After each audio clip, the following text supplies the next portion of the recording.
Hola de nuevo. Es un placer meditar en las escenas de la vida de Jesús tal y como el deseado de todas las gentes nos las presenta. En el capítulo de hoy, Jesús se enfrentará al enemigo en el desierto de la tentación.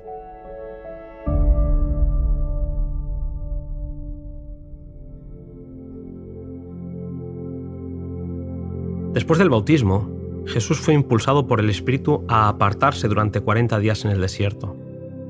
Jesús necesitaba estar solo para contemplar su obra y reflexionar sobre su misión. En ayuno y oración, Jesús se fortalecería para andar en la senda de sangre que iba a recorrer. En este contexto de debilidad, Satanás pensó que era el momento para derrotar al Salvador. Todo estaba en juego en el conflicto entre el príncipe de la luz y el líder de las tinieblas. Satanás había reclamado la tierra como suya y se había autoproclamado príncipe de este mundo. Cristo había venido para desmentir la pretensión de Satanás. Como hijo del hombre, Cristo iba a permanecer leal a Dios. Así, se demostraría que Satanás no había obtenido completo dominio de la especie humana y que su pretensión al reino del mundo era falsa. Todos los que deseasen liberación de su poder podrían ser liberados. El dominio que Adán había perdido por causa del pecado sería recuperado. A lo largo de los siglos, Satanás había visto en los hombres el efecto del poder que resistía a su autoridad. Los hijos fieles de Dios ofrecían sacrificios de relación con el Padre. El enemigo hizo todo lo posible por desvirtuar esos sacrificios y los hombres, en lugar de ofrecer dichos sacrificios por amor, lo hacían para apaciguar la ira de un Dios al que percibían como tirano e irascible. Elena White afirma que cuando fue dada la palabra escrita de Dios, Satanás estudió las profecías del advenimiento del Salvador. De generación en generación trabajó para cegar a la gente acerca de esas profecías a fin de que rechazasen a Cristo en ocasión de su venida. El nacimiento de Jesús como hombre llenaba de asombro y aprensión a Satanás. No podía comprender el misterio de este gran sacrificio. Se nos dice que su alma egoísta no podía comprender tal amor por la familia engañada. Habiendo él sido expulsado del cielo, haría lo posible por arrastrar en su caída al mayor número de seres a los que Jesús había venido a salvar. Había decidido vencer a Jesús porque ningún ser humano había venido al mundo y escapado del poder del engañador. Todas las fuerzas del mal asediarían la senda por la que habría de caminar el Hijo de Dios. En ocasión del bautismo, Satanás estuvo presente. Escuchó la voz del cielo y supo que en Cristo el Padre se comunicaría con la humanidad. Él pensó que el pecado separaría eternamente a Dios de los hombres, pero vio que en Cristo esa relación iba a ser restaurada. Supo que debía vencer o ser vencido. Todo estaba en juego y él dirigiría personalmente el conflicto. Elena White afirma: Cristo fue hecho el blanco de toda arma del infierno. Lo que pasaría en el desierto se repite en el corazón de cada ser humano. Las seducciones que Cristo resistió son las mismas que nosotros encontramos tan difíciles de resistir. Le fueron infligidas en un grado tanto mayor cuanto más elevado es su carácter que el nuestro.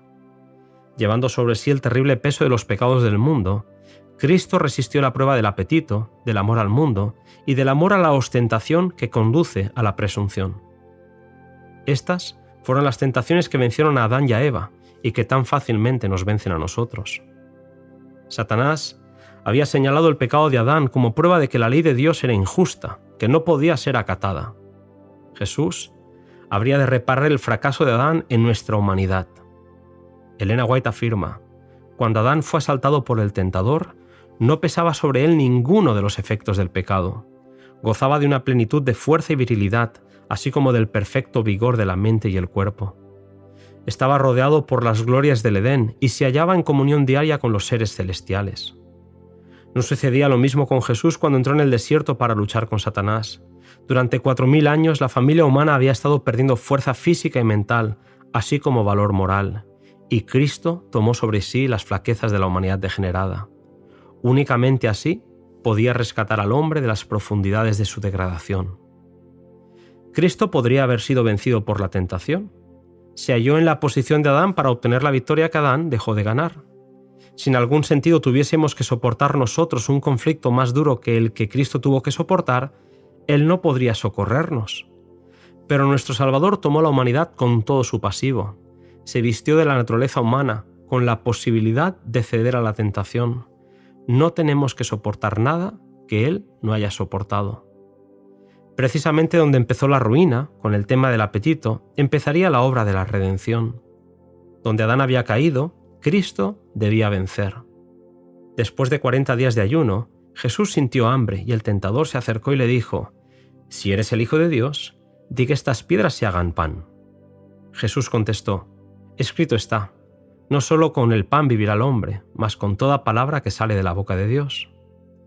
Desde Adán, la raza humana ha cedido a los deseos propios, aumentando el poder de los apetitos y pasiones, degradando y degenerando a los hombres. Satanás vio su oportunidad de derrotar a Jesús, que estaba débil, demacrado por el hambre y agotado por la agonía mental. Pero Cristo ejerció un dominio más fuerte que el hambre. Satanás se presentó como si fuera un ángel del cielo. Le dijo que había sido enviado para dar por concluido el periodo de ayuno, pero las primeras palabras que salieron de su boca delataban su carácter mentiroso. Si Jesús hubiera cedido, habría aceptado la duda. Las palabras de Dios dirigidas a Jesús en ocasión del bautismo todavía resonaban en los oídos del diablo: «Este es mi Hijo amado», y estaba dispuesto a hacerle dudar de tal testimonio. Las palabras de Dios eran para Cristo la garantía de su misión divina, y si se podía quebrantar la confianza de Cristo en la palabra divina, Satanás sabía que la victoria en el conflicto estaría de su parte. Esperaba que bajo el imperio de la desesperación y el hambre extrema, Cristo perdería la fe en su Padre y obraría un milagro en su propio favor. Si lo hubiera hecho, habría malogrado el plan de salvación. Mucho tiempo había pasado desde que se enfrentaran en la gloria celestial. En aquella ocasión, Satanás fue expulsado del cielo, pero ahora él jugaba con ventaja. Un milagro le hubiera permitido a Jesús tener la certeza de quién decía ser. Su estado deplorable no parecía indicar que fuera el Hijo de Dios. Pero Jesús no había de probar su divinidad a Satanás, ni explicar la razón de su humillación. Tampoco había de ejercer el poder divino para su propio beneficio. Aunque reconoció a Satanás, no entró en controversia con él. Fortalecido por el recuerdo de la voz del cielo, se apoyó en el amor de su Padre. Hizo frente al enemigo con la palabra de Dios. La confianza en el «así dice Jehová» es el mayor de los milagros y es una señal que no puede ser controvertida. Mientras Cristo se mantuviese en esa posición, el tentador no podría obtener ventaja alguna. Satanás se presentó ante Jesús en su momento de mayor debilidad y hoy sigue obrando de la misma manera. Cuando las circunstancias nos son desfavorables, Él está listo para tentarnos, atacando los puntos débiles de nuestro carácter. Intenta destruir nuestra confianza en Dios y poner en duda su amor. Si nosotros le hiciéramos frente como lo hizo Jesús, evitaríamos muchas derrotas. No solo de pan vivirá el hombre, sino de toda palabra que sale de la boca de Dios. Jesús declaró que era mejor sufrir cualquier calamidad que apartarse en lo más mínimo de la voluntad de Dios. Lo único en que podemos confiar en este mundo es la palabra de Dios. Solo por medio de la palabra pudo resistir la tentación. Escrito está, dijo. Toda promesa de la palabra de Dios nos pertenece. Hemos de vivir de toda palabra que sale de la boca de Dios. Cuando nos veamos asaltados por las tentaciones, no miremos las circunstancias o nuestra debilidad, sino el poder de la palabra. Jesús no consintió en pecar. Ni siquiera por un pensamiento cedió a la tentación. Así también podemos hacer nosotros. La humanidad de Cristo estaba unida con la divinidad. Fue hecho idóneo para el conflicto mediante la permanencia del Espíritu Santo en él. Y Él vino para hacernos participantes de la naturaleza divina. Mientras estemos unidos con Él por la fe, el pecado no tendrá dominio sobre nosotros. Dios extiende su mano para alcanzar la mano de nuestra fe y dirigirla a asirse de la divinidad de Cristo, a fin de que nuestro carácter pueda alcanzar la perfección. Terrible conflicto, el que tuvo que afrontar Jesús en el desierto de la tentación. En el siguiente podcast viviremos la victoria de Jesús.